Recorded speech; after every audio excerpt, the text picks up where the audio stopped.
Guys अस्सलाम वालेकुम எல்லாரும் வந்துட்டு பெங்களூர் ஸ்டைல்ல தொன்ன பிரியாணி நான் வெஜ்ல ட்ரை பண்ணிருப்பீங்க. நான் இன்னைக்கு வெஜ்ல ட்ரை பண்றேன். எப்படி இருக்குன்னு கண்டிப்பா சொல்றேன். ஃபர்ஸ்ட் வந்துட்டு அதுக்கு அரிய கோர போட்டாச்சு. அதுக்கு அப்புறம் வந்துட்டு கிரீன் பீஸ், உருளைக்கிழங்கு, கேரட் இவ்வளத்தையும் போட்டு தயிர், இஞ்சி, வெள்ளப்பூடு, மல்லி, புதினா, அதுக்கு அப்புறம் மஞ்சள் பொடி இவ்வளத்தையும் போட்டு நல்லா மேரினேஷன் பண்ணி 1 hour மேரினேஷன் பண்ணி வச்சாச்சு. இதுக்கு ஒரு மெயின் மசாலா அரைப்போம். அதுதான் இதோட மெயின் விஷயமே. அதுக்கு ஒரு குக்கர் வச்சுட்டு கொஞ்சமா எண்ணெய் போட்டு ஹோல் கரம் மசாலா, பிரிஞ்சி எல்லாம், கொஞ்சமா உள்ளி இவ்வளத்தையும் போட்டு உள்ளி நல்லா வதங்கினதுக்கு அப்புறம் பச்சை மிளகு, இஞ்சி, வெள்ளப்பூடு, மல்லி, புதினா, கருவேப்பிலை இவ்வளத்தையும் போட்டு நல்லா வதக்கி அதை கொஞ்சமாக ஆற வச்சு அரைச்சி எடுத்துக்கணும். இது கிடைக்கும் வந்துட்டு நான் மஷ்ரூம் 65 பண்ணலாம் அப்படின்னு சொல்லிட்டு சைட் பை சைடு வந்துட்டு அதையுமே மேரினேஷன் பண்ண ஸ்டார்ட் பண்ணிட்டேன்.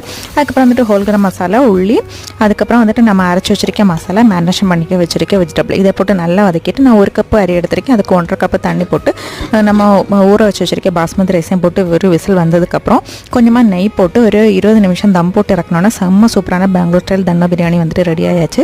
அது முட்டை, மஷ்ரூம் 65 வச்சுட்டு செம்ம சூப்பராக சாப்பிட்டு முடிச்சு.